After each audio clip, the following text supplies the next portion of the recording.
All right. It's your brother Zion Lex. Sign up for our online academy, which is Learn Torah Hebrew Academy at patreon.com/Learn Torah. There are several classes that we offer. We offer a Biblical Hebrew 101 class for beginners. We have a Biblical Hebrew 102 class for people who are a little bit more advanced. We also have a weekly Torah class. We also have our Patriarchs of the Covenant course, our Matriarchs of the Covenant course, and a bi-weekly rabbinical course. All of these courses can be found on Patreon. Again, that's patreon.com/Learn Torah. You guys were definitely in for it. It's a very invasive class. All of our classes are deeply invasive and very, very meticulous to the T when it comes to understanding the culture, the heritage, and the history of our ancient ancestors. So sign up for Biblical Hebrew at patreon.com/Learn Torah. I am your brother, Zion Lex. All right. I want to say shalom lechulam, shalom mishpachot, shalom to everyone that is live and to everyone that will be joining us in a couple of moments. I also want to greet our guest of honor, Abood Cohen, and I want to say shalom to you. Shalom, Abood. Shalom uvracha, Tion. Nice to meet you, and thank you for having me. Excellent. Now let's get straight to it. Tell us a little bit about yourself, what it was like growing up. I know from my research that people who are considered Samaritan Jews, they have both Israeli IDs as well as Palestinian IDs. So talk to us about the dynamic of growing up as a Samaritan Israelite and having those two IDs, which for some people it's almost like having two identities. Yeah, because Samaritans lived in Nablus, which is the Palestinian city near Mount Gerizim. This is where, we live on Mount Gerizim. So we believe we never left Mount Gerizim for 3,600 years. So across those many years, we lived among the Palestinians in Nablus, and therefore we have the ID, the Palestinian ID. And at the same time, we have the Torah, we have the Israelites. So there's a connection to the Israelis and the Jewish people in Israel. So this is why we also have the ability to get the Israeli ID. Although now the Samaritans who live in Tel Aviv and Holon only have the Israeli ID because they live only in an area where it's only Israelis.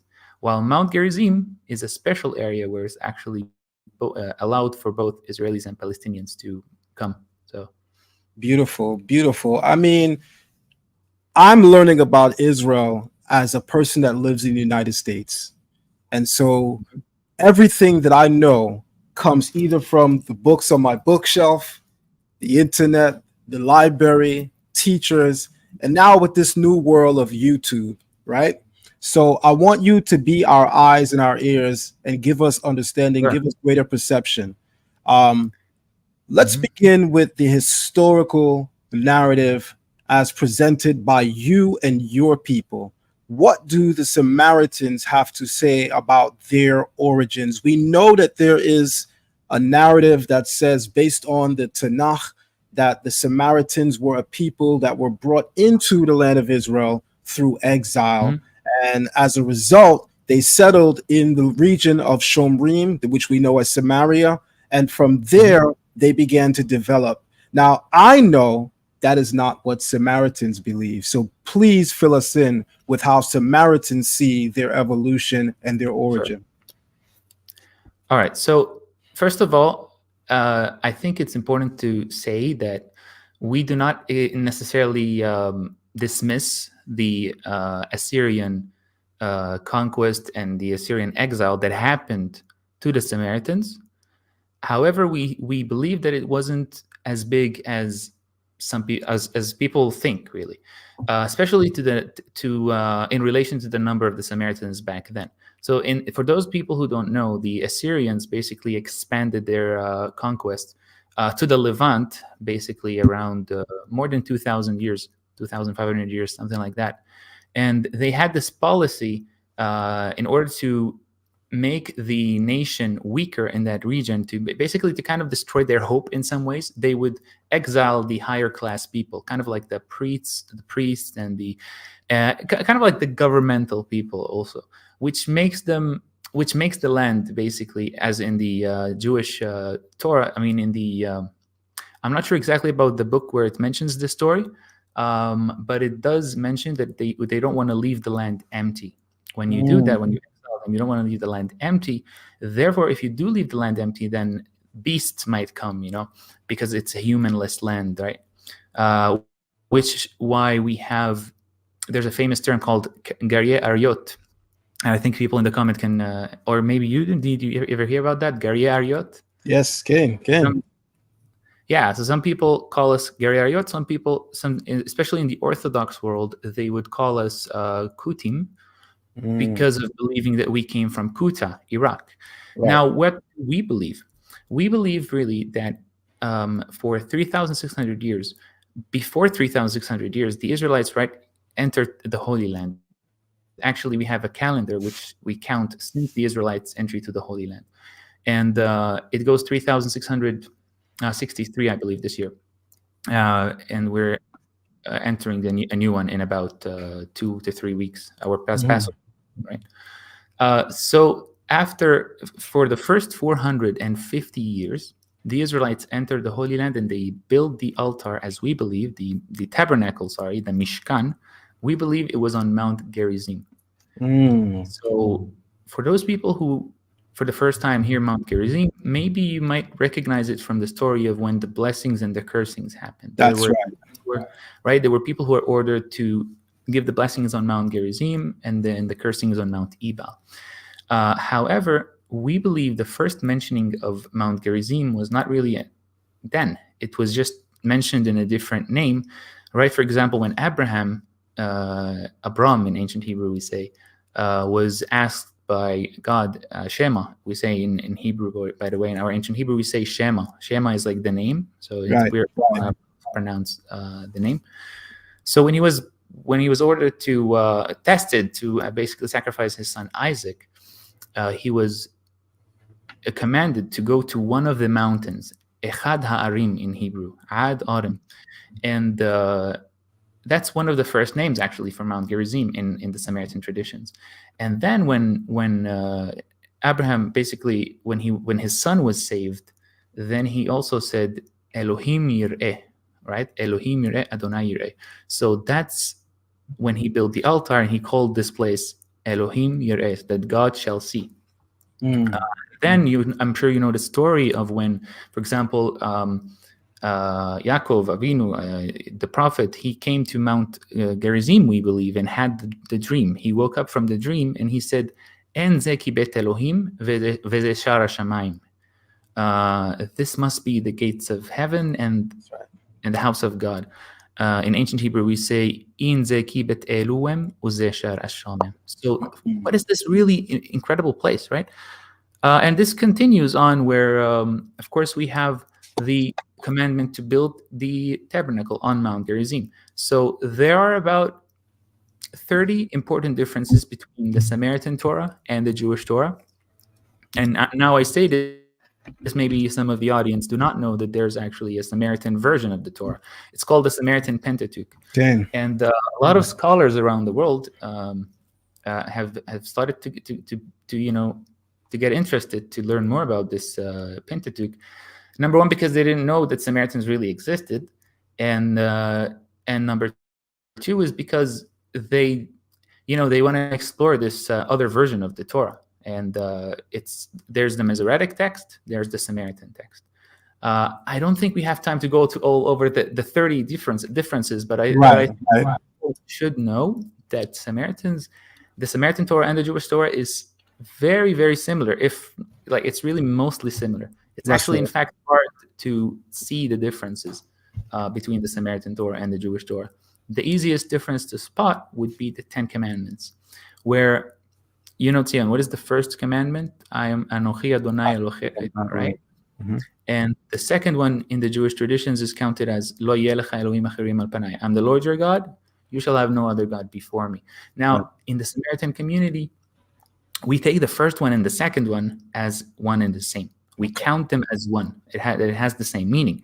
But does that leave us with 9? That's the question. Does that leave us with 9 commandments? Well, then actually no. We have the 10th commandment, which is to build an altar on Mount Gerizim. And this commandment is actually not found in the Masoretic text. Right. But what happens after the 10 commandments are mentioned? We begin to see the verses in Exodus, and also it was mentioned in Deuteronomy, the 5th book,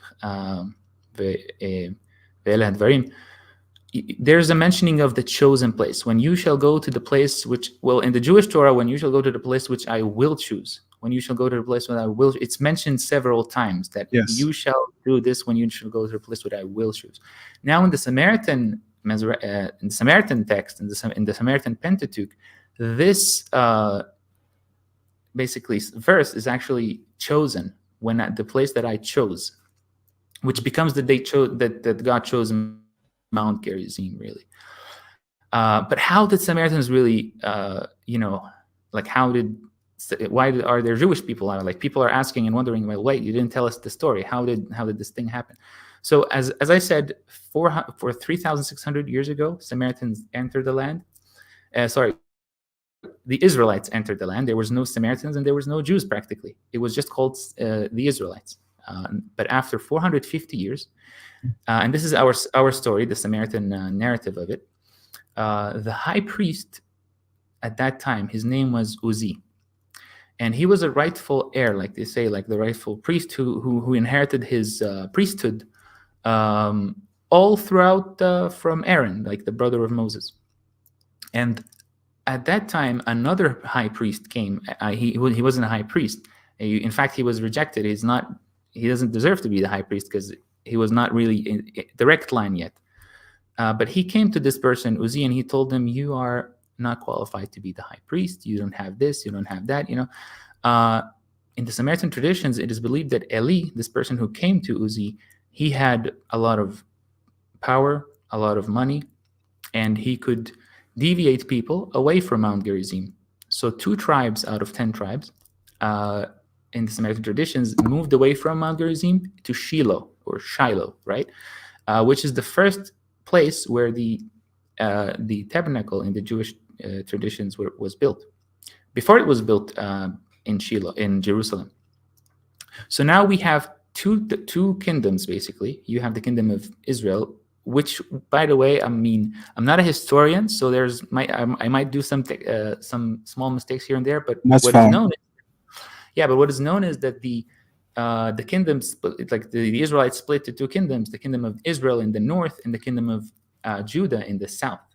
And of course, there's a reason why it was called the kingdom of Judah, is because of the biggest tribe was in the south was the tribe of Judah. But it also consisted of the tribe of Levi, and more accurately, half of Levi, and the tribe of Benjamin. Sorry. That's right. Now, the Samaritans in the north, the number of the Samaritans was numbered. Some people say across a million and a half, but there was a lot of Samaritans in the north. But of course, what happened is that the people who came to control the north, the nations who came to control the north, were sometimes different than the nations who controlled the south. Sometimes same, sometimes different. This caused different circumstances to happen to the Samaritans and to the Jewish people. As Samaritans, we had to face one of our toughest enemies in the Samaritan history, who used to be the Byzantines. The Byzantines were very harsh against the Samaritans. They basically they didn't allow Samaritans to go on top of Mount Gerizim to pray. In fact, they started building Christian churches on top of Mount Gerizim. This sparked basically a rebellion against the Byzantine Empire by a known Samaritan.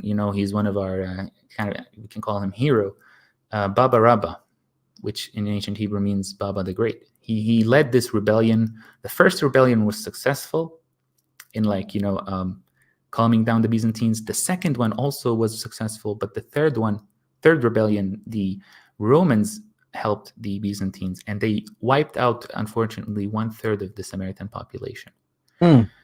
So that's one of the main causes why there's few Samaritans today. But then other people, other nations came.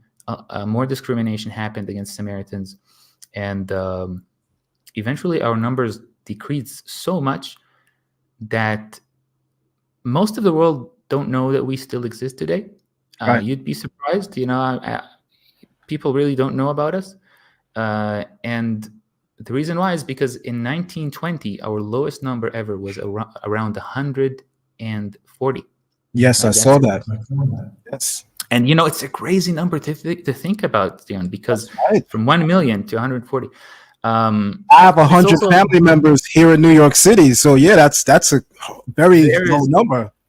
Yeah, there are buildings in New York City that has more number of people Yeah. than all the community Yeah. of the Samaritans. So the Samaritans today are 860 Today. So yes. in 100 years, we increased somewhere around 700 people. But despite all this, what's beautiful about this is that we could keep all the traditions from our ancestors. We could keep the ancient Hebrew. We could keep over 1,000 melodies that we basically sing across the year, across Shabbat, across the festivals. And we have over 10,000 poems, different poems. And, we also have our own, let's call it, for what's an example of a famous rabbi? Any rabbi you think of, we have an equivalent. We have sages, like, for example, we have Marka. Marka wrote a lot of our beautiful poems, and he basically built our prayers. So we have so many basically things that we've kept that we're very proud of as a community. So absolutely. Now I have a considerable amount of questions for you that are very orderly. So I just want to go through some of those things. What are the holy books in Samaritan culture and tradition? For the average Jew, the holy books are the Tanakh, right? That some would say the 24 books, Right. all the way from Bereshit to Divrei HaYamim, right? The Book of Chronicles. And for people who follow maybe like the more King James or English versions, they say Right. from Genesis to Malachi. So for you as a Samaritan, what is considered the holy books? What is considered not so much holy, and why? So I think it's fair to say the holiest book of the Samaritans is the Torah, the first 5 books of Moses, what Moses received on Mount Sinai. Any other book than the Torah is not necessarily neglected or anything, but it's considered that the only thing that was considered like really from God himself is the Torah. However, we have our own book of Joshua, our own version of Joshua, but that isn't believed to be necessarily directly from God. It might have been written by the prophet Joshua, right? That's the belief of it, that it was written by him, and it is considered holy. However, the divine book that was really written by given on Mount Sinai by God in the Samaritan tradition, by the way, it is also believed that it was that it existed in the beginning, like when God said Bereshit bara Elohim et hashamayim v'et when he said Veyahyeh or, and then let there be light, it is believed that this is also the light of the Torah. That's like in the tradition of the Samaritans. That's right. So which is interesting, if I could interject for a moment, which is interesting because, as you know, in rabbinic Judaism, there's the same teaching that when Hashem says, let there be light, that's a reference to Torah. I'm going to connect that later, but I'm very happy to hear you say that because it does show that there are some similarities already. Absolutely. This is just the beginning. I always love to see similarities. Like this is why I love conversations like these. I always learn and like, boom, wow, you see that there's this connection that still happens. We'll talk more about similarities, yes, in a bit.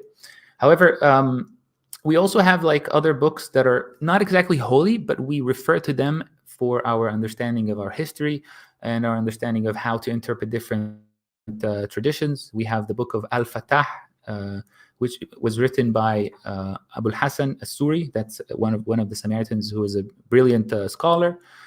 And like I said, Marka also wrote his interpretations, beautiful interpretations.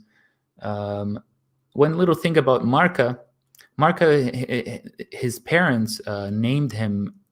They wanted to name him Moshe, but in the Samaritan traditions, and even in the Jewish traditions, but in the Samaritan traditions, we're not allowed to name Moshe.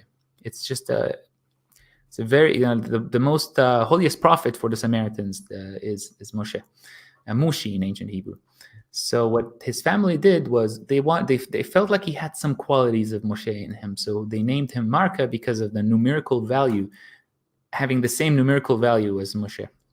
I forgot the exact name. However, I would like to stop you for one moment, right? Sure. Because now you're touching on something that's remarkable.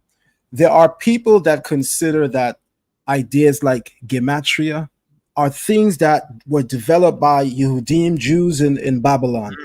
And nowhere else in history were Jews practicing gematria, even though when you study history, as early as Sargon the Great, when Sargon builds his temple, from the he builds it according to the numerical value of his name, Sargon. So we know that among Semitic-speaking people from the Levant to Mesopotamia, as early as the Bronze Age, people were using gematria. So it's remarkable to hear you as a Samaritan refer to gematria when some people think that's a rabbinic invention, but here you are once again showing the power. Yeah, there's also some words in the Torah that I think are proof that it is like pre-coded, like if that's the word. For example, the word chodashim. This month for you is the head of the month.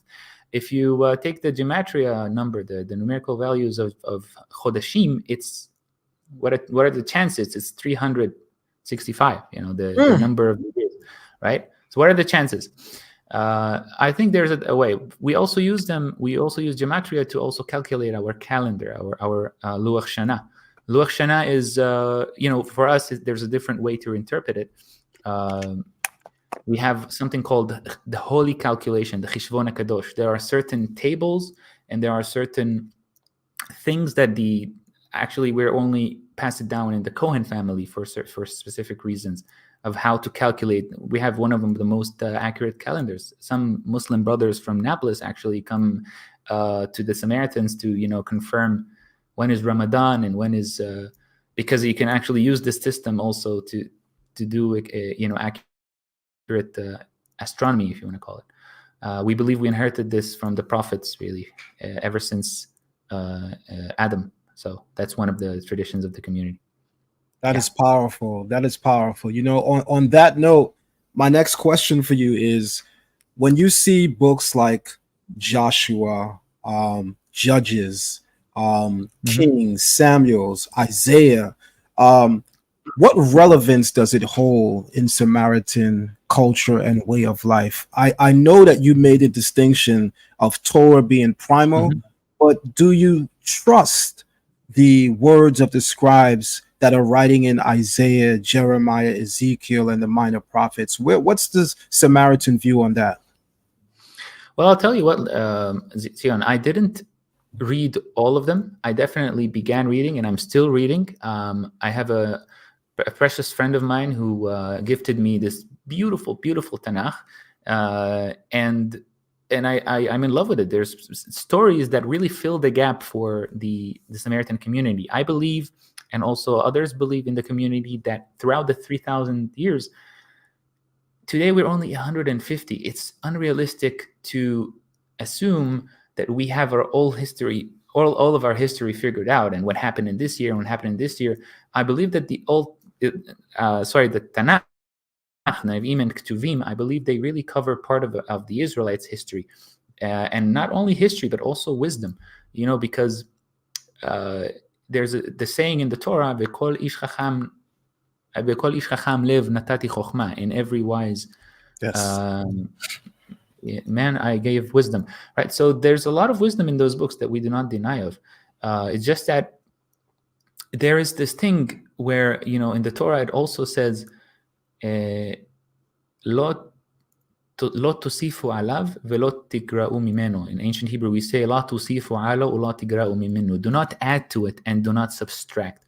This is one of the things that make us just around the Torah. However, it is very important to mention that even though we only have the first 5 books of Moses, the Torah also tells you that you shall listen to the Levi'im on from the chosen place. And the specific verse, I believe, would say, I'm blacking out on the exact verse, but there's a commandment that says that you shall listen to the Levi'im, the Levites, Ken, from the chosen place. you can find that as early as Deuteronomy, Devarim 12.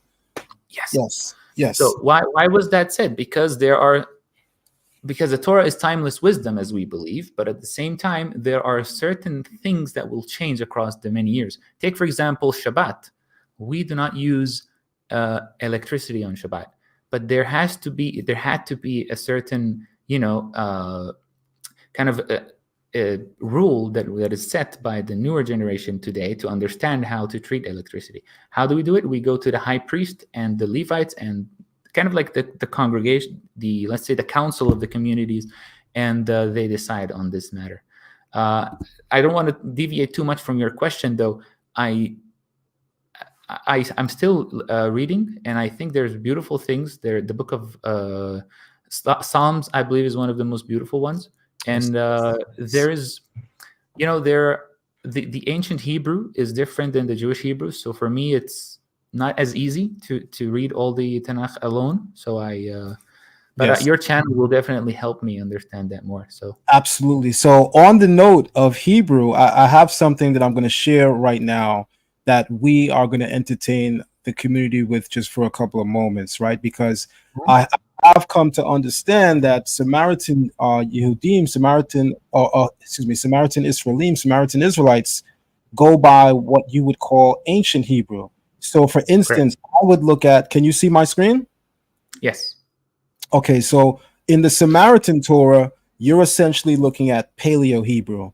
We're looking at characters that would be considered by historians to be the Assyrian characters, right? Mm-hmm. And so in reading these characters, it would sound like Bereshit bara Elohim et ha-shemayim ve et haaretz. Ve haaretz hayta tohu wavohu ve choshek al penei tehum ve ruach Elohim merachefet al penei hamayim.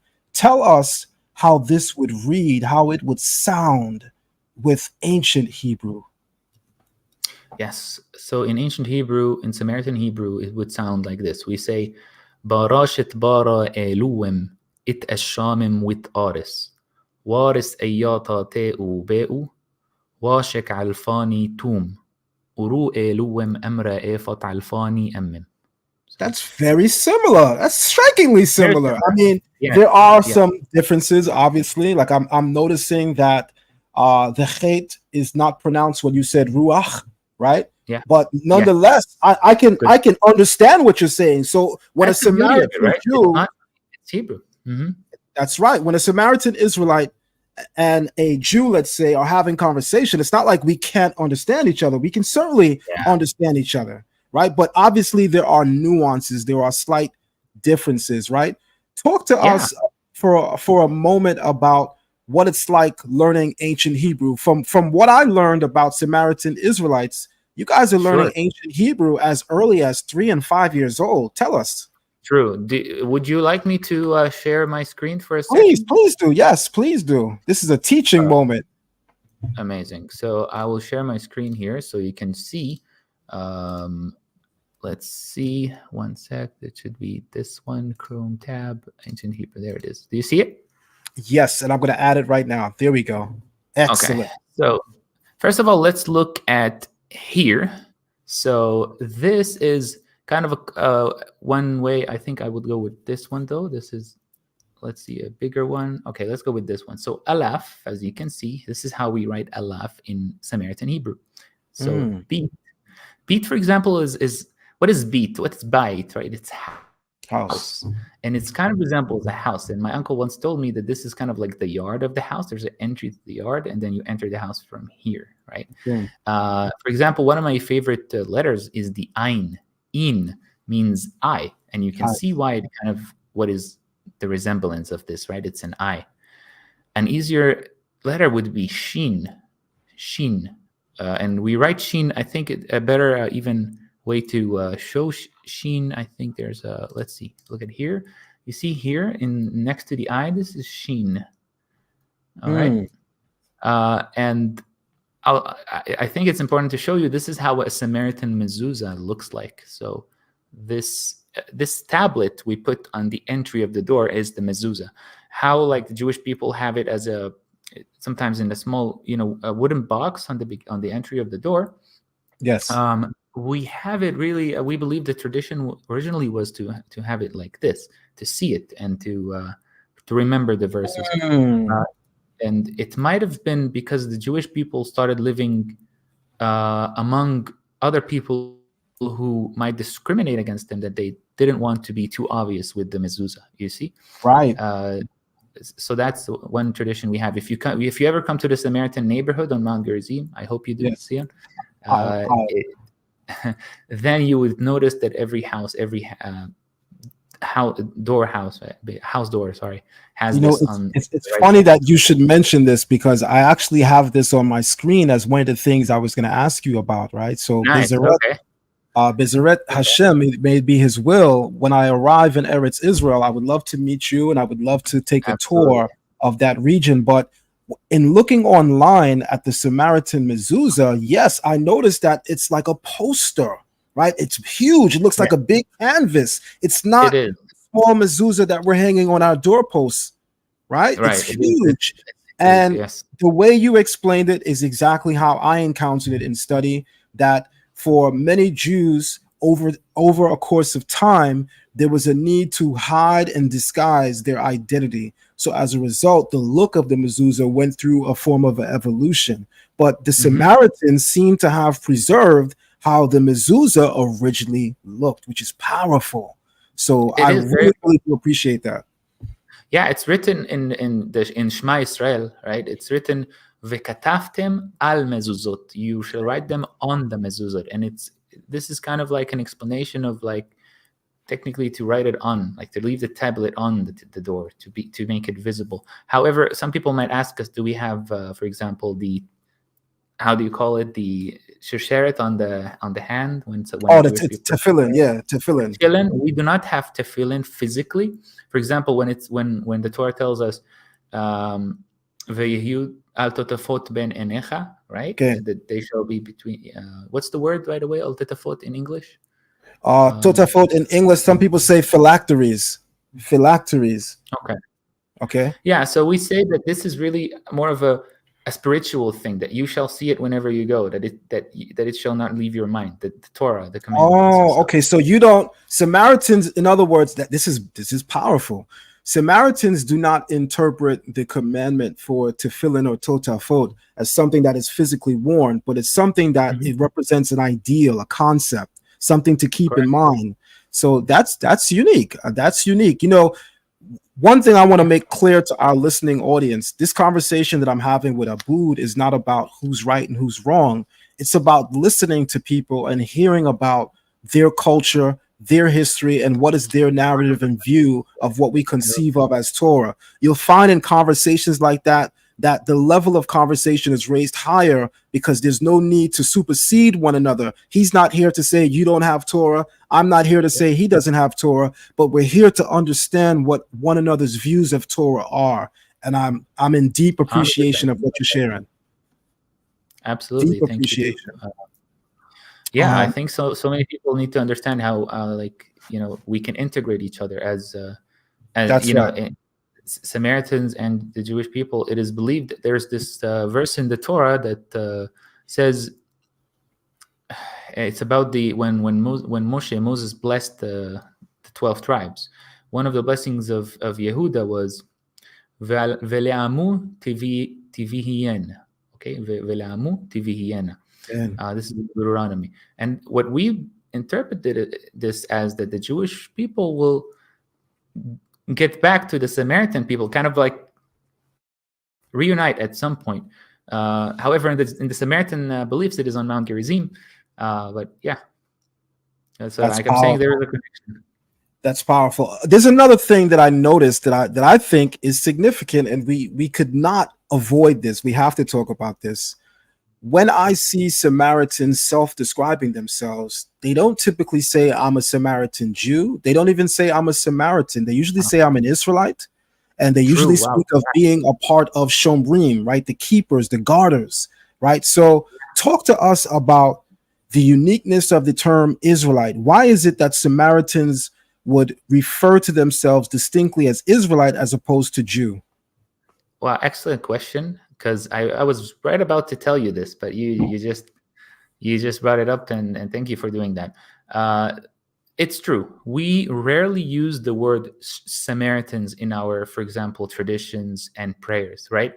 I think in all of our 10,000 poems that we have, there's probably less than 10 mentionings of the word Samaritan, like less than 5. We do use the word Bani Yisrael in ancient Hebrew. Okay.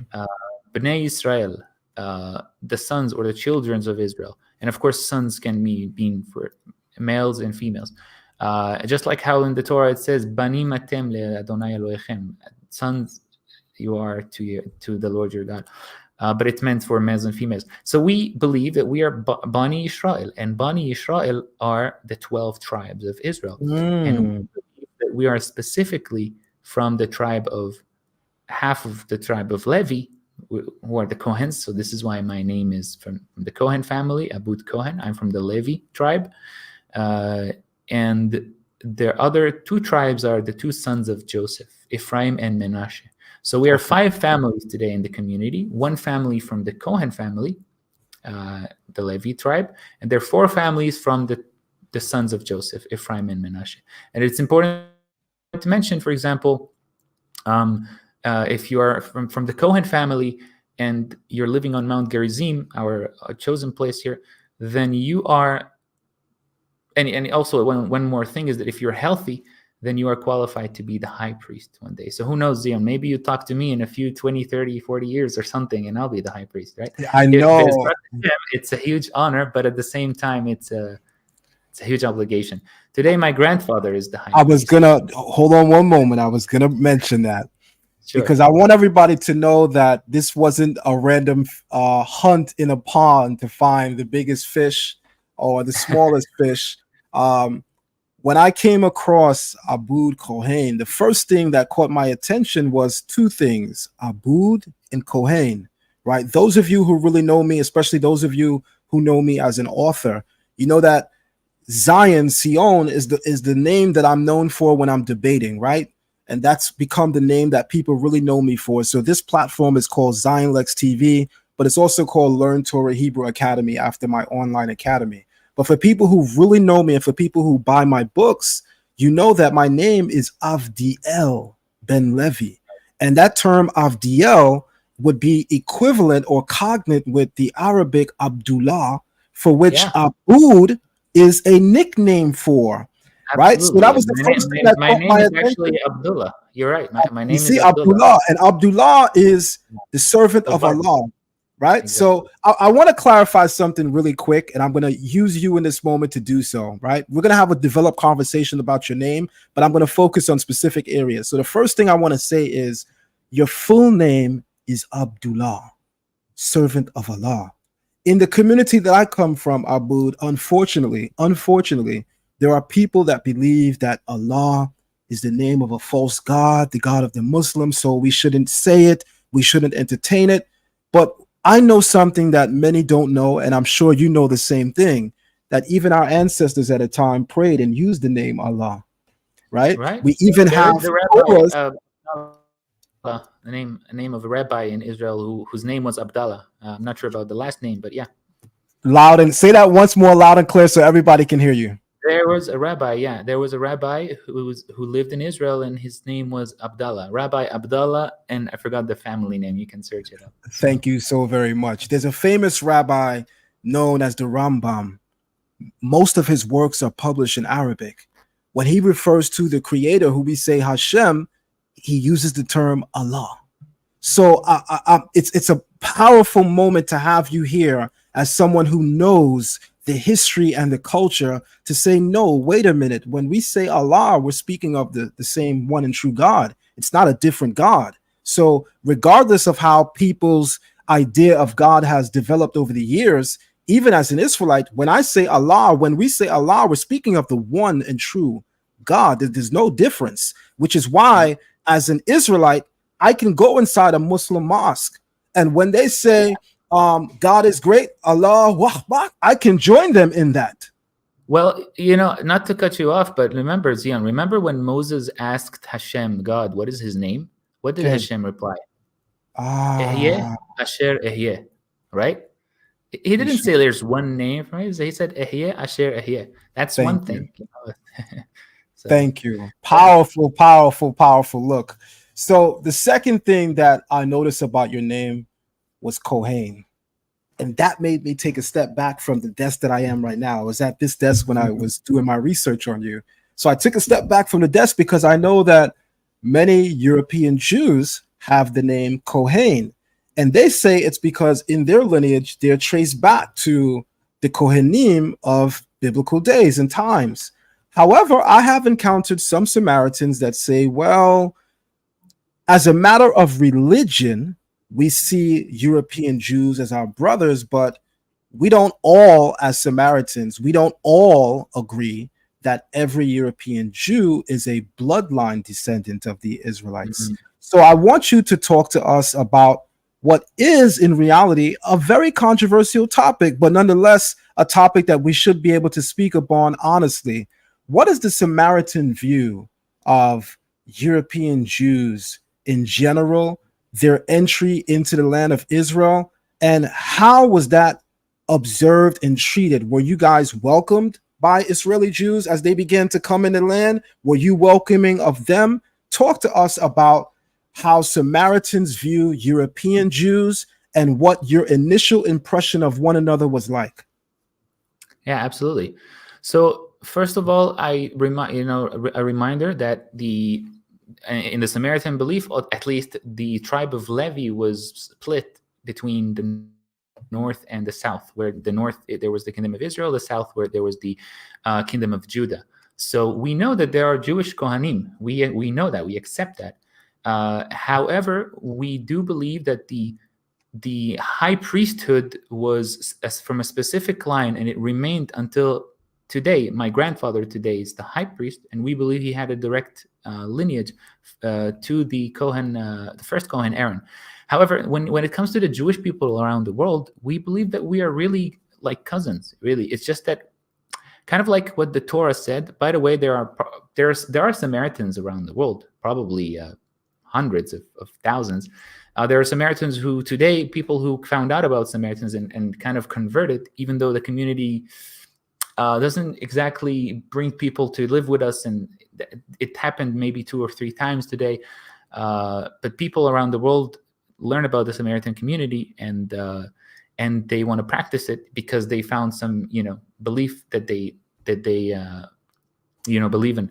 However, the reason why I'm telling you this is because there are Jewish people around the world today that have Kohens, and they might say, well, Samaritans, sure, they have Kohens, but what does the DNA say? Well, actually, the DNA does say that we're Cohen. We're related to the Cohen, Jewish Kohens. Although don't quote me exactly on the kind of genetics. It has to do something with. If you want to search more about it, you can just search Samaritan Cohen's DNA. Yes. It's either something that has to do with the genetic, with the gene E1B1 or J1, something like that. Yes. For those of you who are wondering, though, I actually did a 23andMe test. There was a tourist who kept bugging me to do the test, and it was like, listen, okay, I'll do it. I sent the sample, and after a few weeks, I get the results, and they were really interesting. And the reason why is because this 23andMe shows you where your ancestors have always lived. If you had a European ancestor, it will highlight Europe. If you had an Asian ancestor, it will highlight China or whatever. Basically the genetic test for me showed that my ancestors never left the Levant for 3,700 years. I had 96% Levant, really. Woo! Yeah, that would show that you were pretty much in that region for sure. Absolutely. And if I take the genetic results and put them on other websites, those other websites do not have Samaritan apparently in their category, so they would categorize me. I mean, apparently they categorized me, or Samaritans for that matter, as Canaanites. 96% Canaanites. Yes. Which you can understand why, right? In a sense, like right. Why Canaanite. But again, I don't want to deviate too much about your question. We do have prayers in our Samaritan poems and melodies that refer to the people, the Jewish people around the world, who have love for the Holy Land and want to come back. If in fact the prayer in Samaritan sounds like this, we say, "Uqabbas neda yishra el-ainu, wishi bimma al-aris abutinu." The kabes neda Israel means that hear the voices of our Israelite brothers around the world. This is referring also to people, Samaritans here. No, this is not only for Samaritans, it's also for the Jewish people. Wishi bimma al-aris abutinu means, and bring them back to the land of our fathers, right? So yeah, this is I hope I answered your question there, Tian. You definitely did. And just to kind of go back to what I was referring to, you're not just some Samaritan Israelite. You are literally the grandson of the current Samaritan Cohen Gadol, which is, that's phenomenal. A phenomenal distinction. There was 134 high priests, basically. My grandfather is number 134th. Wow. Not many, right? So it's a huge honor to be one of them. We have basically you can call it a chart or whatever, where we have every single name of every high priest and how long did they be the high priest. For us, the high priest is chosen based on Cohen family, based on age, the oldest of the Cohen family that lives on Mount Gerizim. So that means that you will stay the Cohen Gadol until you pass away, and then the next oldest will come and replace you. And if you are not in a good health, then you will stay the Kohen Gadol who blesses, but the next Kohen Gadol will do the things that require more clear mentality and whatever. So that's very important. There's a verse that says, there's a verse that says in the Torah, Ha'ach HaGadol me'achiv, right? HaKohen HaGadol, Ha'ach HaGadol me'achiv. Now, it means the brother who's the oldest of his brothers. However, in the Jewish tradition, sometimes this is interpreted as the wiser. So this is why there's a difference of choosing the Kohen Gadol, although we do not have Kohen Gadol in the Jewish that's community. Very, very important. As we're speaking, I'm pulling something else up, right? And we're going to do a quick reading again, because, I have you here. You have some amazing skill sets. I would even say gifts. So we're going to use this opportunity to kind of really feed the community and give us greater insight for your interpretation of the Torah. I have the book of Shemot opened. I have it open to Perek Kaf, chapter 20, and I'm going to start at verse 1, right, which reads, "Why daber Elohim et kol hadebarim ha'ele lemor," right, and God spoke all these words, saying, "Anoki Hashem Elohecha asher hutzetika me'eretz Mitzrayim mi beit avdim. Lo yiyeh lecha Elohim acherim al panai." Right, I'm the Lord your God who brought you forth from the land of Egypt, from the house of bondage. You shall have no other God acherim al panai before me. Lo ta'aseh lechal fesel wechol temuna ashir ba'shemayim mima'al wa ashir ba'aretz mitachat wa ashir ba'mayim mitachat la'aretz. Right, you shall make no graven images, which is in the heavens above, which is in the earth beneath, or which is in the waters under the earth. Right? Lo tishtachawe lehem velo ta'avdem ki anoki Adonai Elohecha el kwana poked avon avot al banim al shileshim we al ribeim le son I really want to get down to the verses that a lot of people know in English. So I'm just going to speed read for a moment. Ve'oseh chesed la'alafim le'ohvai u'shomrei mitzvotai. Lo tisa et shem Adonai Elohecha lashaweh, ki lo yanakwe Adonai et asher yisa et shemo lashaweh. Zakor et yom hashabat lechadsho. I want to stop here. Remember the Sabbath day to keep it holy. In Rabbinic Judaism, there is spoken of there being 39 forbidden labors, 39 things that a Jew cannot do on the Shabbat. How does that work for a Samaritan Israelite? What do you see as the prohibitions that surround the Shabbat based on the Torah of Moshe? Right. So Shabbat, one of the first mentionings that Shabbat, of course, other than that God rested on the seventh day, the first mentioning that comes after Genesis is when they were receiving the man in the desert, the manna, the food that was given to them, to the Bnei Israel, to the Israelites in the desert. And God, Shema, told the Israelites that you shall, on the 6th day, I will give you twice the quantity, but on the 7th day, you shall not pick anything. That was the first time that they were tested to do that. And ever since then, the Bnei Israel were keeping Shabbat. And for us, the tradition is really simple about Shabbat. Anything that requires effort is forbidden. Anything that requires you to, like breathe heavily and be anxious, for example, you don't have to be running or anything, but if studying causes you anxiety, it's forbidden. This is actually one of the things. Today, studying is not allowed. I used to love Shabbat on certain times because your parents will never dare to tell you study or do something, right? And other than that, we have also even the lights that come to our eyes. The fire can, for example, today in modern days, too much light is affecting us. Too much social media is affecting us. Shabbat helps us calm down. It helps us, kind of dopamine detox, if you want to call it. More modern term for that. I mean, for me, I feel incredible on Shabbat. And I think it's because of less technology and less notifications, especially because everyone like you in the family, like not a single one is holding their phone. They have to bring up their heads and just engage a conversation. I believe this is one of the most beautiful things. If I wasn't a Samaritan, I would keep Shabbat, Yes, and I actually did hear you say that on video. So yes, thanks for reminding me. Right now. Absolutely. And I think there's a beautiful thing for us. If you want me to talk a little bit about Shabbat, how we do it. First of all, it's on Friday night, so Shkiyat HaShemesh, when the sun is just about to set, people start heading towards the. So it doesn't begin Saturday in the morning when you can see the sun and the light, right? You don't do that, right? Exactly. Just checking. Yeah, no, it's actually Yom Shishi, 6th day, Friday, when right about the sunset. People start right an hour before sunset. If you come to the neighborhood here, you will see it empty. It's like a ghost town. And the reason for that is because everyone is just preparing for Shabbat. What are they preparing?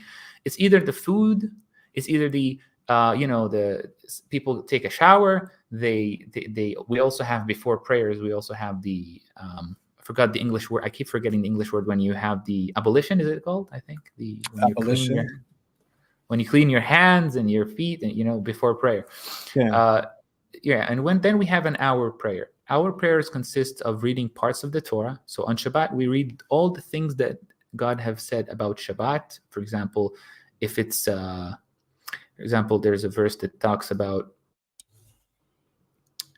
the person who made Chatiyah. He actually made fire on Shabbat, right? Yes. Shabbat. That's a huge mistake. These things are mentioned to remind us of, like, okay, we're in Shabbat now. And then we have beautiful poems and melodies. And what's beautiful about the Samaritan poems and melodies is that everyone knows them to the very small details, that when everyone sings them together, it creates this incredible feeling of unity and vibration. Like the synagogue vibrates in such a beautiful way. You just have to be there to see it, like Tzion. I think this is one of the secrets of being in a meditative mood and being in a calm mood. These melodies are made in such a way that we're focused, but at the same time relaxed. We feel like really we're in the hands of Hashem during this day, during this prayer. So it's an hour long. Then the family comes back together. They sit together. We do not have the kiddush with the wine. We actually just have simple tea and cake and just conversations between all the grandfathers and the grandmothers and all their children, like the big family. And then at about 9 p.m., we sleep early because we have to wake up at 3 a.m. for a 3-hour-long prayer. Wow. Which is, for me, is one of my favorite times of the week. And the reason is because, first of all, we sleep pretty well. It's not like you're waking up at 3 a.m. without any sleep. You sleep very well. The mountain here is magical in the morning. We really love it. So you feel this is Mount Gerizim again, right? Yes, this is Mount Gerizim. One time I asked my grandfather, Grandpa, why do we pray so early? like, why 3 a.m.? Come on. And he was like, well, Yaakov Avinu, when he wrestled the angel, what did the angel tell him? Leave me, because the sun break before the day rising, breaks. right? Wow, So wow. we want to be praying with the malachim, with the angels at that time. And ever since then, I was like, wow, okay, that's a good excuse to wake up and so yeah, there's a beauty of the 3 hours, beautiful poems, beautiful melodies, and then at around 7 a.m. we read the parasha of the week. So it consists of course, the specific portion for that week. And that's also one of my favorite moments of the week, because the family members sit in a circle and each one of them has a specific, their own verse that they prepare. And of course, every Shabbat we sit in the same row where everyone, for example, I am like number 12. Every single Shabbat of our life, we do this. And then, Tion, we go back after the parasha of the week and we eat the delicious Samaritan breakfast. If you love tahini, oh yeah, Samaritan food is your heaven. I've even heard that the Samaritan falafel is something to visit about. Yeah, you're right. We have the tradition of tahini, falafel, and all those things that do not really take effort to make on Shabbat. If it's falafel, it has to be prepared before, but still. It's avocado with tahini, eggplant with tahini, hummus, all those delicious things. I want to ask you something just out of my curiosity, right? Because I also have West Indian roots, right? Caribbean roots, right?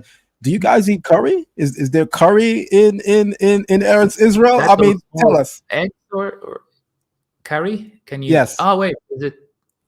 Yeah, remind me. Curry, is it Cury? Is that the one? Yes, Curry. Yes.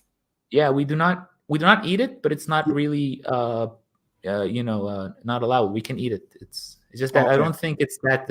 I know what you're talking about. It's not the first time I get that. It's easy to prepare on Shabbat, right? So. Excellent. Yeah, it's so easy. I did notice that in referring to the name of the Creator, you certainly said Hashem. So I'm curious right now, right? I'm curious as to whether it's because Samaritans have adopted Rabbinic Judaism's way of honoring the Creator's name, or is this something that we share in common? Talk to us about how the name of the Creator is revered among the Samaritans, and what are your views when it comes to saying his name aloud and pronouncing his name as it is spelled? Right. There are different interpretations for this. For example, in the Samaritan community, one of the known things is that only the high priest used to be able to pronounce the name of the Lord when he was in front of the Ark of the Covenant. Yes. In the traditions, it is also believed that the name, to the holiness of the name, we're not allowed to say it, and therefore we say Shema. Shema is like saying the name, but it flipped in Hebrew. We say Shema, it's Hashem if you flip it. It's very similar to Aramaic too, by the way, in that sense. And that would make then, and I know that there are similarities some grammarians point out between Aramaic and ancient Hebrew as spoken by Samaritans. Mm-hmm. Correct. There are certain, there's definitely relations between Samaritan Hebrew and Aramaic. Yeah, but like when you talk about, for example, what we were talking about, the Torah, like when we're talking about the name of the Lord, then we really do not exactly have a specific reason why. So some people will tell you we forgot the tradition. Yes. Most people will tell you it's because of the holiness of the name. And then there's the thing where the high priest, at that time, the people, when our own version of the Messiah comes, his name is Taheb. So we have our own Messiah, but his name is Taheb. I was certainly going to ask you about that as well. Sure. I mean, we're on the same page, brother. We're on the same page. So since you brought it up, it's only fitting that we use this moment to land here.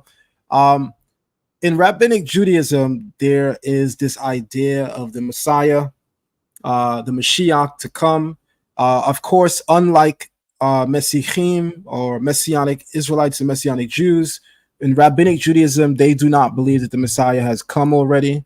They believe that we are still waiting. Of course, Messianic Jews believe that he has come and he will come again. the first thing I want to ask you is, what is the Samaritan view of the story of Yeshua? Right? I'm sure that that's something that comes up because there are, even though it's very small, there are Samaritan Christians. There are Samaritans that actually embrace Christianity. So give us a perception of how the Samaritans view Yeshua in history. Right. I think when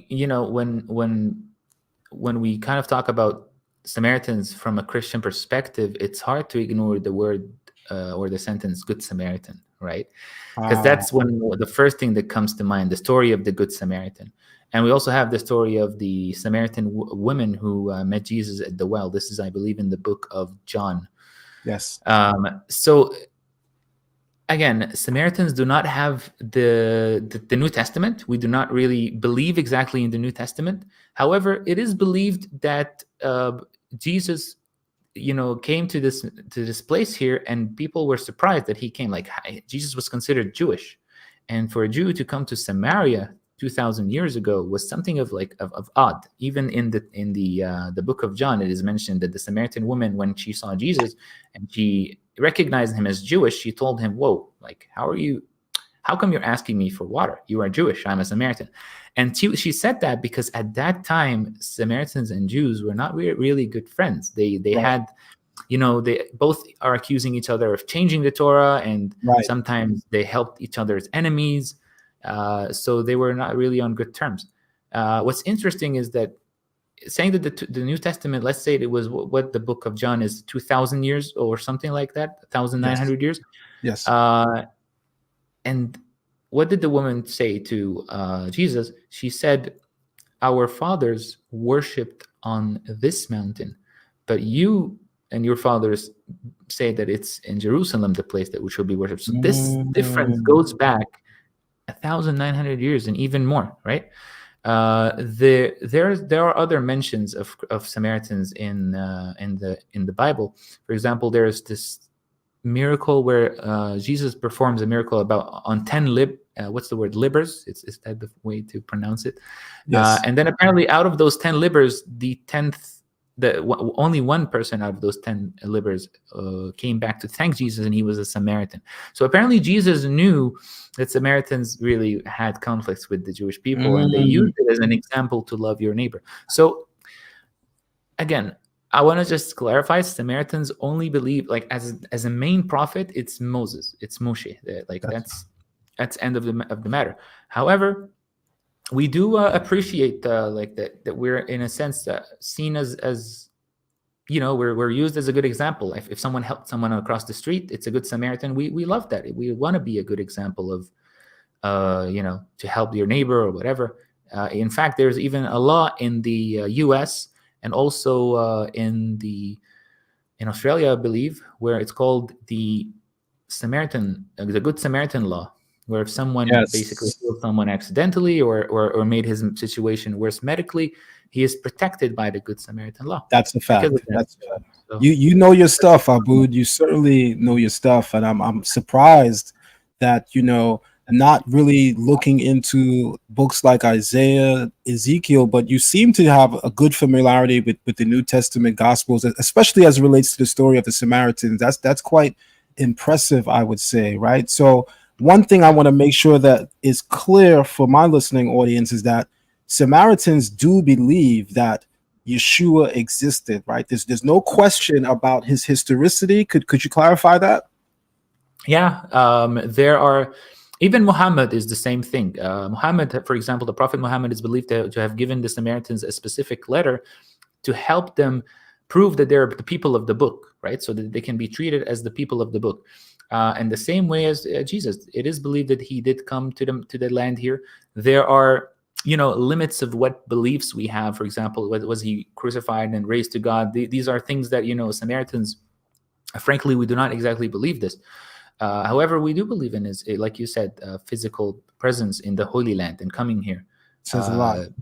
Yeah, that says a lot, because I want to point out the Samaritan acknowledgement of Yeshua as a historical person for a very significant reason, right? You don't follow the religious narrative of the New Testament. You don't believe that he's the Messiah, but you also don't necessarily doubt that he walked the earth. In fact, you confirm that he walked the earth, which says a lot because you don't have any religious motive to make him historical. You don't have any spiritual motive to make him historical. So your acknowledgement of him being historical is based on your knowledge of history and your own traditions. And that Abood, that says a lot. So that's why, I wanted to make sure that we had that clarity. So tell us, teach us, because you are teaching, right? Teach us about the Samaritan Messiah, right? Tell us his name and tell us his role. Sure. So I will start by saying that there is not many pages and books written about him. There are mentionings that we begin in the Torah.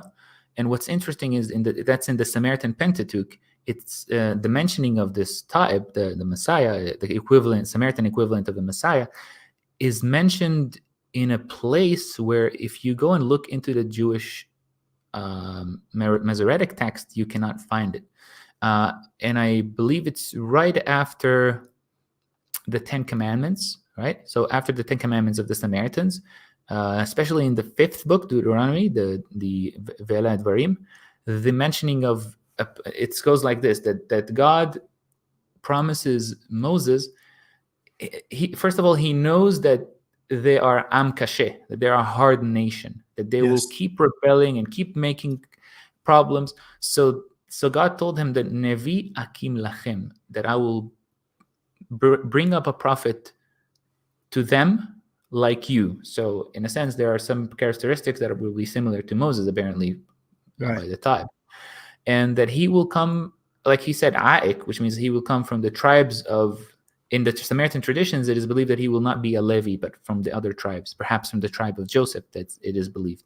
Yes. Now, the Torah didn't give us a lot of qualities about the Taheb. However, other people who are considered sages, and not prophets, but sages, have had dreams about him. And those dreams were kind of made in a beautiful way to describe what happens when the Taheb comes. And some people in the community say that there are divine dreams. Some people say that they are, that they're beautiful and we can learn wisdom from them, but they're not necessarily true. And I'll give you an example. For example, the Taheb will come here and he will reveal the temple. He will reveal, in our equivalent, we don't have a temple like Solomon temple. We only had a tabernacle, the tent and all the tools in the all the tools that the Torah mentions, like the menorah and such and such. Now, in the Samaritan traditions, the temple, the tabernacle, was it vanished basically on top of Mount Gerizim. Historians say it was destroyed. In the Samaritan traditions, it has vanished by God. God really hid it after the Samaritans and the nations have basically sinned. So it is believed that it is hidden around the mountain here, but we do not know where. We will not know where in the Samaritan traditions it is believed until this Taheb comes, and he will reveal it. He will bring back the sacrifices on Mount Gerizim, the Korbanim, and there will also be the unity of all of the children of Israel. What happens when there is unity? What happens is, the choshen that the high priest used to wear that had 12, right? Mm-hmm. Yeah. So all of those would light up. Only if those 12 stones light up, then the high priest could continue his work in the tabernacle. This is in the Samaritan tradition that there are 12 for a reason. And of course, the Torah mentions that these are for the tribes. And those would light up when the tribes are behaving well and are united in a specific way. So this is the Samaritan tradition, that the high priest would be able to perform it when all the tribes are, kind of aligned with Hashem, like Tzaddik V'Yashar. So, but there's not much I can tell over than that on the Taheb. I'm still learning more. Okay, I appreciate that. I'm going to share my screen once again because there's just something else that I wanted to talk to you about in Shemot. Verse 9 says, Sheshet Yamim ta'avod ve'asita chol melachtecha ve'yom hashvi'i Shabbat la Adonai Elohecha lo ta'aseh kol melaka ata uvineka ve'viteka avdeka ve'amteka uvehemteka ve'gereka asher bish'areka Ki shishet yamim asa Adonai et Hashem ve'et haaretz et hayam ve'et kol asher bam vayanak vayom hashvi'i al ken berak Adonai et yom hashabbat vaychadshehu kaved et avika ve'et imeka lema'an yarikun yamicha al ha'adama asher Adonai Elohecha noten lak. Now here is where I really want to land. Lo tirsak, thou shalt not murder. Lo tinaf, thou shalt not commit adultery. Lo tignov. I'll stop there. Lo tignov is translated in Rabbinic Judaism not as thou shalt not lie. Most people and their translations of the Bible, they translate lo tignov as thou shalt not lie. In Rabbinic Judaism, lo tignov is thou shalt not kidnap. What is it for the Samaritan Jews, and why do you think that is? Well, in the Samaritan view, it is always viewed as do not steal. But that, of course, also means whether it's a human stealing a human, God forbid, or stealing something. So it's actually stealing, like material things that that's what I meant. My apologies, stealing. Ken. Oh, that's what you meant. Sorry. I meant stealing. stealing. Yeah, it is viewed as stealing, 100%. There's a certain thing that you have to do in life. You have to balance the community. When people steal, it's not a balanced community. There's chaos around that. It causes a violence. So let me ask you this, right? In Rabbinic Judaism, they see lo tignov as thou shalt not kidnap, which kidnap is a form of stealing. We may even argue that kidnapping is the highest form of stealing, right? Because in the Torah itself, it says that if a man steals from you, he's supposed to restore what he stole, and he's supposed to add a fifth to that, right?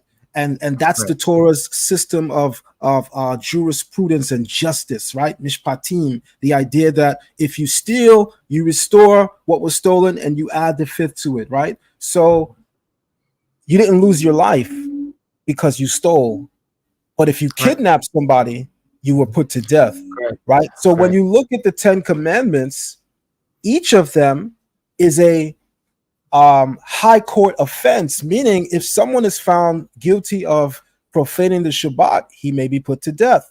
If someone is found desecrating the name of Hashem, he will be put to death. So the 10 Commandments are seen in Judaism as all carrying death penalties. So as a result of the 10 Commandments being viewed as all carrying death penalties, in Rabbinic Judaism, they do not see lo tignov as thou shalt not steal, but they see it as thou shalt not kidnap. So talk to us about that slight nuance for a moment.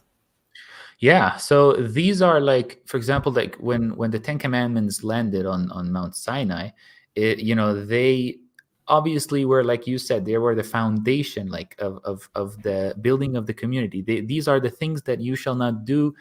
You shall not behave like the Canaanites, like in the Holy Land. There are certain ways where the Israelites have to behave, otherwise they would disappear, like Ishammat Tishamadon, like we say in ancient Hebrew. Heshmet Tishmad, you will be destroyed. So these 10 Commandments really came as, first of all, when you have say Anochi Adonai Elohecha, right? When you have basically how would you say, taken the name of God in vain, that's a huge thing. It's not really gonna bring you the clarity of mind to follow the name of the commandments of Hashem. I'm trying to just give you a few examples here. For example, the 10th commandment in Samaritan traditions is Vebanita mazbeach al har Gerizim. That's that you shall build an altar on Mount Gerizim, and it is viewed that it came here at the 10 Commandments after all those sins. There's 9 sins. The 10th came as, for example, sometimes Hashem forgives us, right? And these altars is also for forgiveness at some point. For example, you have one of the most important things, right? Respect your father and your mother.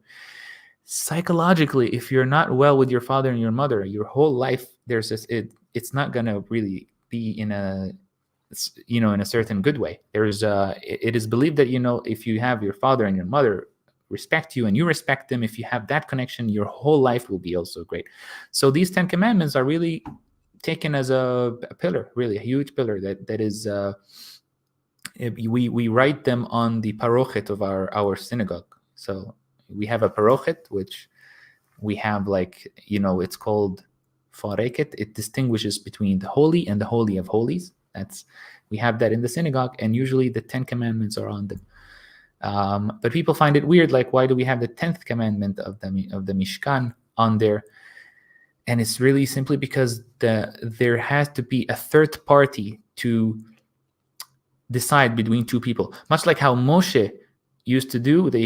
Two people would come to him in the desert of Sinai, and he would decide what to do between these two people. That's before Yitro, when he talked to Yitro, and then there were 70 old men, the wise men. Sorry. So the third party, like the Leviim, they, first of all, they had certain rights. In those certain rights, they could have free time to pray to God, to understand the wisdom, and then judge the people of the Israelites accordingly. So they need a third party. So I hope I didn't go to a tangent here, but no, you didn't. And by the way, this has been one of the most enlightening interviews that I've ever done. Certainly one of the most enlightening interviews. Thank you very, very much. You have a lot of skill sets. I'm definitely fond of your understanding, and you shared a lot of things that helps us to understand what life is like for a Samaritan and what are some of the general views of Samaritans. I know that there's probably much deeper conversations, but you're certainly clarifying a lot of the general areas. Now, I'm going to start to bring this conversation to a close, Abood, but before I do so, I got to pay the bills. So we're going to take a quick commercial break, and when I come back, I only have 3 more questions for you, okay? Absolutely. Bring it on. All right.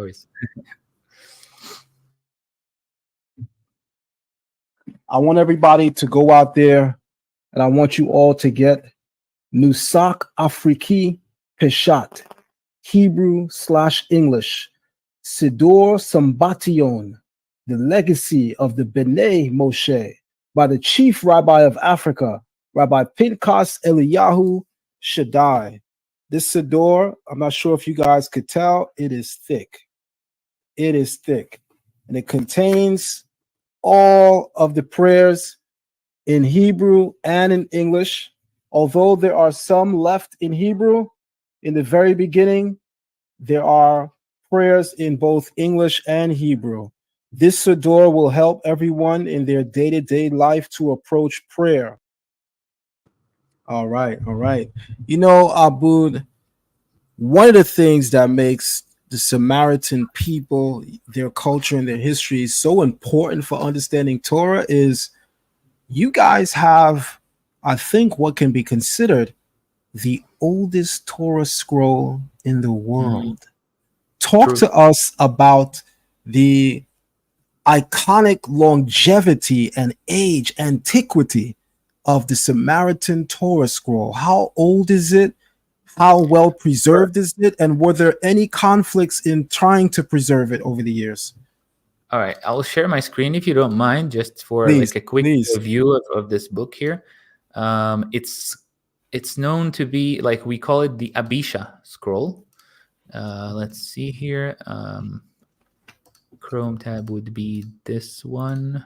There it is. You see it, right here? Yes. Okay, so I would go with this. I think one of the most the best photos to show it would be not this one. Let's see. They're mostly black and white. That's one of them. However, I would just want to settle on, let's say, I think one of the most iconic one would be this one or this one. So let's see. Let's go with this one. This is one of my favorite. This is Cohen Yaakov. So this is, first of all, written on a parchment. It's believed to be the gezels, like the gezels. How in English you call it? Like deer skin. Yes, deer skin. Mm-hmm. Yes, and it is believed to have been written, and also on the first few pages of it, it is written over there. And I'm quoting here. I, Abisha, the son of Pinchas, the son of Aaron, the high priest Aaron, written this Torah on the 13th year of the Israelites' entry to the land. So we're talking about over 3,500 years. So people will be like, rolling their eyes by now. Some people would be rolling their eyes, like, first of all, maybe books didn't exist at that time or whatever, and how could a parchment survive all those years? First of all, we need to make it clear, we're not saying that this was written by a prophet and his hands are blessed and this Torah is supposed to survive all those thousands of years. However, we do believe that this Torah has been kept as one of the very first Torahs, Samaritan Torah, like Torah that are written in Hebrew, ancient Hebrew. We believe that it has been passed down throughout the generation. It is incredible that we were only 140 at some point and we could still keep it alive until today. So for those people who are wondering, really, how old is it? Like, is there science to prove how old it is? There was some carbon dating that has been done on it. And it was at least proven to be 1,000 years, okay, which is still a crazy number if you think about it. Yes. However, we still are on the claim of that it's 3,000 years. And the reason is because even when the page didn't survive for different reasons, because of air, because of time, because of whatever, we would just replace that page because there was already a connection being developed by the Samaritans to this Torah, especially because, remember, books didn't exist that much in 3,000 years ago. It's not like you can print 100 books every day, right? So there was this connection between the Samaritans that they would, when they pray, they would lift it up. It was also the people would read from it. The high priest will read from it on a specific day of the year. So we believe that we have kept this Torah in quite a good shape compared to what it's how old it is, and I believe there's the Jerusalem University actually took this Torah and applied some specific material on it to help it even survive more. We agreed about it. Today, this Torah is kept in a safe inside one of our synagogues on Mount Gerizim.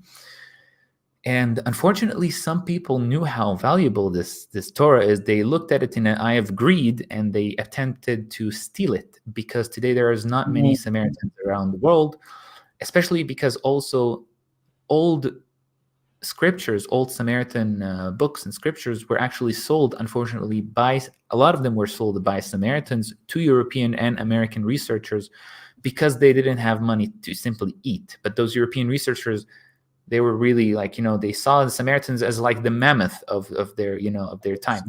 Of course. And they knew that if they could, keep those, they are very precious scriptures. So around 30 years ago, 40 years ago, something like that, there was an attempt to steal this Torah. And luckily for us, they only stole 2 old Torahs. Some of them are 400 years old. Some of them are 600 years old. It was a really horrific day for the Samaritan community. And we still are praying that one day, we can bring those Torahs back. Because I'll tell you what, I've seen some photos of Samaritan Torahs in libraries around the world, like in the Library of New York, and it gives me goosebumps because it's a connection. This is a part of you, really, that is around the world. That's right. And I would love to see it in person one day. And you probably had a direct descendant that had a role in putting that together, right? So that's special. Correct. It's special. The last 2 things that I want to ask you are related, but still distinct. Talmud and Kabbalah. Obviously, with the Samaritans just having the Pentateuch, the Torah, there doesn't develop the Talmud for you. But do you have your own traditions of interpreting the text that has survived over the years, which would, in a sense, then point towards having your own version of a Talmud in some sense, an oral tradition? So of course. What did the in the song of Azinu Hashamayim V'dabera, right? The song of the skies shall hear my voice and I speak. What is mentioned? It is said, Sh'al avicha v'yagid lecha, right? Ask your father and he will tell you. Zakinek zchinecha v'yamru lecha. Zakinek uyaomeru lak. Now, why is this verse very important? You just taught me something, by the way, but continue. I'm glad. Yeah. So why is this verse important? Is because really what happens, for example, on Pesach, right, the Passover, and I experienced this myself. Like I'm telling you from personal experience. When you see your father and your family doing this Pesach, you have to ask why. It's impossible not to ask why, because you're doing this. Like first of, especially also you're kind of can have this personal connection with this sheep, for example, that we're about to sacrifice. You have to ask why, and that's how you pass down the tradition. But not only that, you also pass it down when you ask your father, and he will tell you how to keep Shabbat. Your father will tell you even without telling you. Without you asking him, and so on and so on. So the tradition is really passed down not only by what the Torah, what's written in the Torah, but what our fathers have been told by their fathers, and so on and so on and so on. And what information was passed down in order for us to survive as a community, this is the information that we need to keep, So Absolutely. information or word, if you want to call it. So. Thank you very much. And our very last question that I have for you is the Kabbalah. The Kabbalah in Rabbinic Judaism represents the most esoteric way of looking at the Torah and the Tanakh, the deepest way of interpreting the words of Moshe Rabbeinu. Among Samaritans, do you have your own secrets of Torah? I don't desire that you share those secrets with us, but my question is, are there secrets surrounding the Torah that are preserved among the Samaritan elite, such as the Kohanim? Yes, I've mentioned a few minutes ago something about the calendar, but this is something even more than calculating the calendar. So we have something called Cheshvon Kadosh, holy calculation. And this is related to what, for example, people use not only to know when is the next Yom Kippur going to be, or when is the next Passover, but it is believed also in the community that we had this knowledge, but we lost it at some point, where we can predict, we can know exactly when is, for example, going to be, how do you call it, when the sun aligns with the moon? I'm blanking out on this name. I know what you're talking about. Yeah, eclipse, right? I think they could really calculate eclipse, which is an incredible thing for an ancient nation that used to be without all that technology to control to calculate when can the eclipse be. What I'm trying to say is that this holy calculation is only passed down in the Cohen family. I, for example, I'm a student of it. I'm still a student of it. I had to swear on the Torah not to bring the knowledge out. But I can tell you in short that it begins with learning numerology, the how's it called in gematria, right? Gematria. You begin by learning gematria, and then because of gematria, you can basically do specific calculations based on specific tables. And also, one important thing I have to mention is when you do this calculation, you have to be looking at the sky, actually, but it will only work if you're. It is believed that it's only going to work if you're on Mount Gerizim. Because there's a specific place on a specific time of the day where you have to learn, where you have to be in order to do this observation. We don't have our own version of the Kabbalah, but we have our own version of, I would call it, a kind of mystical teachings of the Torah that was written by what I mentioned as Marke, who I mentioned as Marke. And it's interesting that Marke was actually, he lived in Greece to a good time, and some people say that it's either he affected the Greek philosophy or Greek philosophy affected him to some degree. He was a brilliant guy. Marcus, it's Marcus is a Greek word, so Marke, that's a little bit. But yeah, I think in short, there are certain things, but not as big as the Kabbalah. The Kabbalah, like I've read only a few. Less than a few hundred pages of the Zohar, beautiful book, and it's very, very wide. It's very, very deep. We do not have as big of a library as that, actually, to tell you the truth. Okay, so Abood, it's been an honor. Thank you for coming here and gracing us with your wisdom, your experience, and this wealth of information from thousands of years of preserved history and culture. There is no way that we can just speak once. So Bezeret Hashem, may it be his will we have to come back and do this again. But maybe Absolutely. next time we'll focus on a particular topic and just I'm talk down. about that. For instance, All right. I'm very interested in your idea of Bereshit, the creation of the world, and how much that agrees with modern science. I know that you sat down with Muri Michael, whom I also interviewed, and he had Nice. a wealth of information to share. And that was actually one of my first introductions to you, because after I interviewed him, I went and found people that he interacted with, and here you came. Ah, Right here you interesting. were. I So was wondering how did you find me? absolutely, man. So thank you very much once again. I really do Absolutely. Thank you. appreciate it. Tell us, as you're leaving, tell us about the tours that you have in Samaria. Yeah. Today, I do less these tours because of the situation. It's hopefully it gets better. In the region where I live, it's very quiet actually.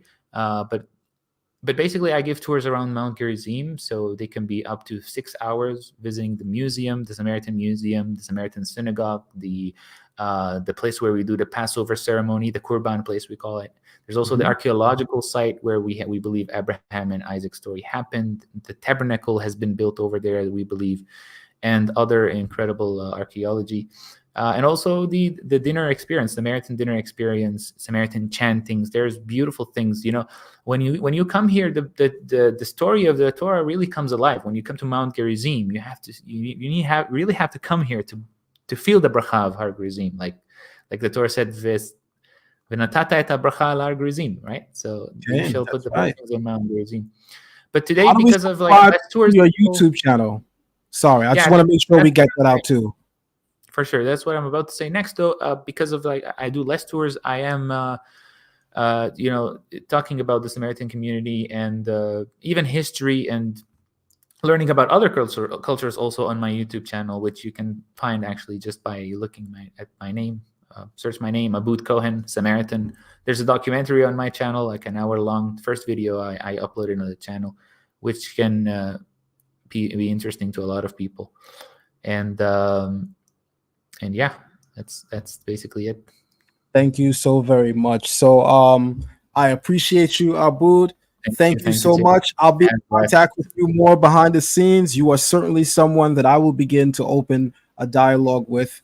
And the only thing that I have to say is thank you very much for being here. Continue doing the great work that you're doing, and we'll be in touch. Thank you so much. Thank you. See you soon. Shalom. All right, everyone. Just trying to show everyone this is what happens when we have a community that can begin to support, right? Even though we had one person today that showed some love, I'm going to ask everyone before you leave to show your love and show your support. It's not easy to go out and find these people, make these contacts, and then do what's necessary to make this thing happen, guys. So going forward, I'm going to ask that everyone support this platform financially as much as you can, because that does help in many ways to help create and fund a lot of the things that we're looking to do. I'm actually looking to not just sit back behind a desk. I'm actually looking to travel, sit down one-on-one where these people are. Myself and the chief rabbi of Africa, we need to sit down. The community can help to make that possible through donations.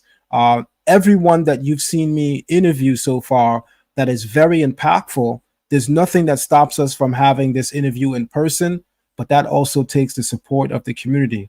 Also, in terms of just upgrading the technology and bringing things to a very professional level, to where we can really, really take this and represent our community to the highest echelon, that's certainly going to take everyone's help. I'm going to thank once again my guest, Abood Cohen. Everybody, please find his name in the chat room. Click on it. That's his YouTube handle. Make sure everyone subscribes to his YouTube channel. For those of you who are interested in patroning that which he does, please make sure that you either reach out to me directly or follow his YouTube page right now and send him a message. All right. But please, everyone, show your love and show your support before leaving this live stream. I'll be right back in a couple of moments with a quick commercial break. I was personally very amazed by your level. I was not judgmental at all. I did not knew. But what I've seen today in many yeshiva that put my legs where I went through, many are not at your level at all. And I will really say to all the people who study under you to believe that they have a real master. Because the way you receive us, the way you explain the Torah, the fire you bring through your explanation, it's like a stamp on the fact that you are a real one, a real sages. It will be my honor to share, to talk more about Learn Torah Hebrew Academy.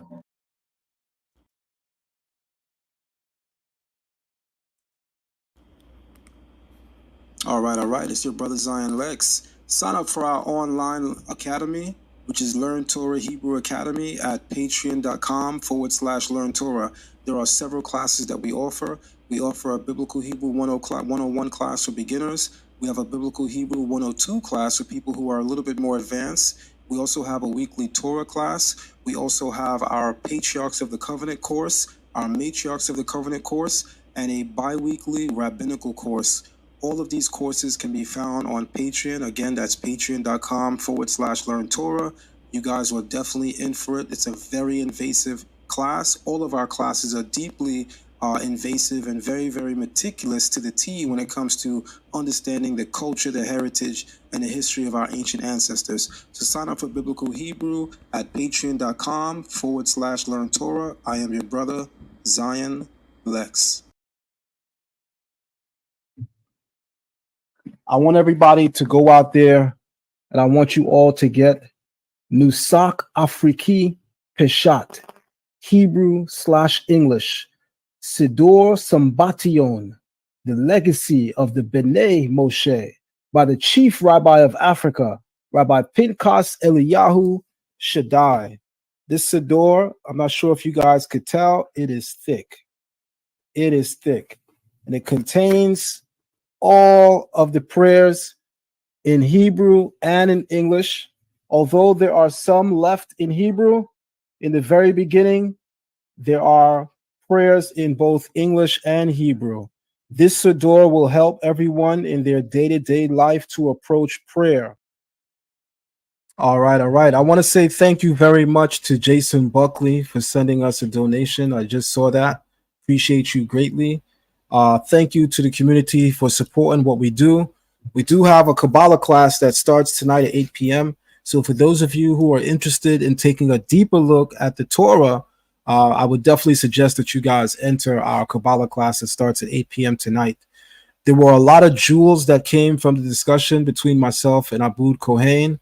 I'll be cutting up and editing this video into smaller videos so that you guys can focus on some of those jewels with a little bit more attention. But a lot came from this video. And I'm just trying to show our community that there's a lot to gain, there's a lot to learn, and there's a lot to engage when we have conversations and discourse with people that are not aimed at putting people down, that are not aimed at one-upping someone, that are not aimed at trying to defame people on our way to the top, right? I'm hoping that at a certain point of saying that a person studies Torah, I'm hoping that we all believe that we want to embody the Torah, right? I'm hoping that we all believe that our study of Torah is ultimately towards our embodiment of the Torah. We want to live the word of the Creator. And in living the word of the Creator, there's no need for every conversation to be, I'm right and you're wrong, and here's my proof. You know, I'm 44 years old. I'm a couple of months away from being 45 years old. I got to tell you guys, that will not be my legacy. My legacy will not be Zion Lex the debater. My legacy will be Rav Zion, Avdiel Ben Levi, the educator, the community leader, the person who helped to make impact, the person who helped to inspire many. And so I want to say with all manner of respect that when it comes to the culture of Torah, if we're not trying our best to be a living embodiment of that, then we're not really saying much at all. We're talking, but we're not really saying much. So these conversations that are happening over here, there are things that are said sometimes that, you know, we may have conflict with, we may slightly disagree with, but that's no reason to attack people. That's no reason to need to showcase that I know more. If you're comfortable with what you know, if you're comfortable with your knowledge, then you know what you know. Why the need to say that, demonstrate that I know more than you, and I have to make sure that I put you down in front of millions of people so that I can be touted on YouTube as what?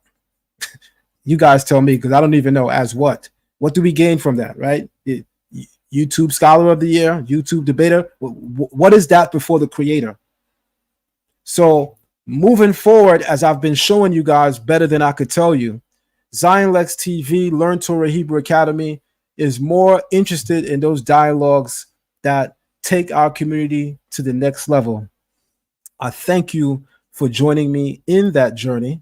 On that note, shalom to everyone. See you tonight at 8 p.m.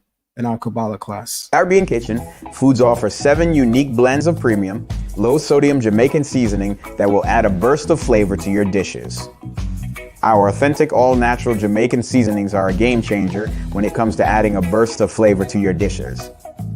Our products are kosher, all-natural, contains ingredients that are gluten-free and GMO-free. Our seasonings are handcrafted with the highest quality ingredients.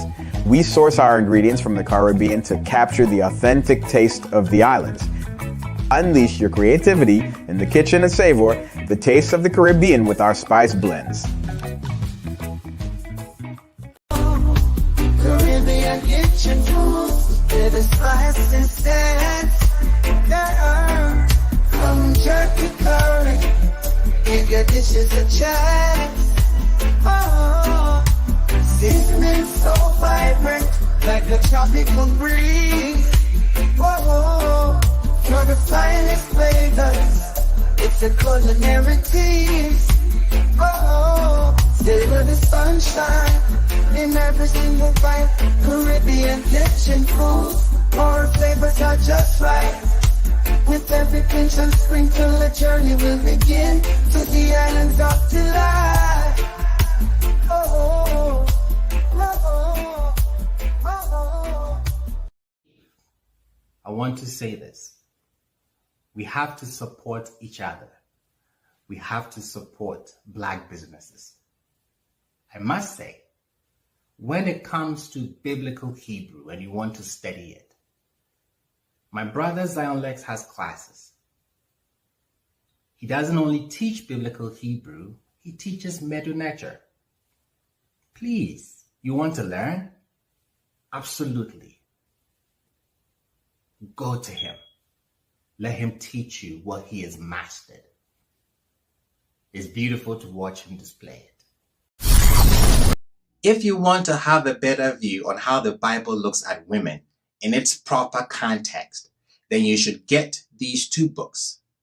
Matriarchs of the Covenant, written by Abdil Ben Levi, popularly known as Zion Lex. This is a masterpiece. What Hebrew Israelite you think is the best though? The best? Allah? I think Captain, as far as the debate, is the epitome in the One West community. I agree. I think Zion is a very good debater. If he wants to do the whole Sumer thing or whatever, we could chop it up after the book. I mean, it's up to him. Now, as far as the true scholarship, I got to go with Zion Lex on that. I don't know about true scholarship, but hey, you know. I'm talking about as far as Hebrew Israelites. I'm going with Zion with the scholarship. I would go with Divine. If I was to say Hebrew against Hebrew, I would have to go with Zion Lex. Well, I'll go with Divine. I think Divine is more thorough. As far as a debater, Zion is the best. Zion and Captain is the best, no doubt. Okay. No doubt in my mind. That boy Zion, oh man, he gonna chop this video up, by the way, too. He gonna chop it up, put it on his timeline. You see what Garfield said? When it comes to that debating from the Hebrews, ain't nobody better than Zion and Captain. All right. By the way, to whoever wrote those Hebrew writings, was smarter than anybody we have ever met in our life. Why you say that? Because when I'm studying the writing, and they have what's called, they have idioms. They have idioms, family. They have metaphors. They have epithets. Epithets is like, say, El is the God. So you'll have El Elyon. El Elyon would be probably, no, that's not a good example. But just different names of that same God would be an epithet of that God. They have epithets. They have idioms. Who does that if you're not intelligent?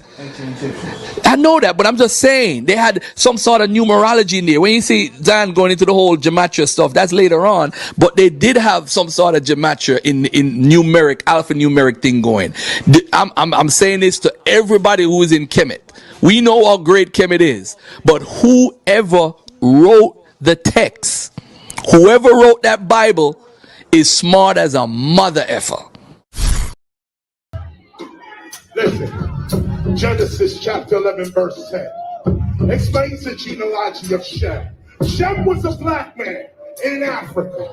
If you repeat this back, Genesis 14 verse 13, Abraham steps on the scene. Being a descendant of Shem, which is a fact, means Abraham too was Abraham, born in the city of a black man, called Nimrod, grandson of Ham. Ham had 4 sons. One was named Cain. Here, let me do some explaining. Abraham, Isaac was the, Jacob had 12 sons, for real, and these were the children of Israel.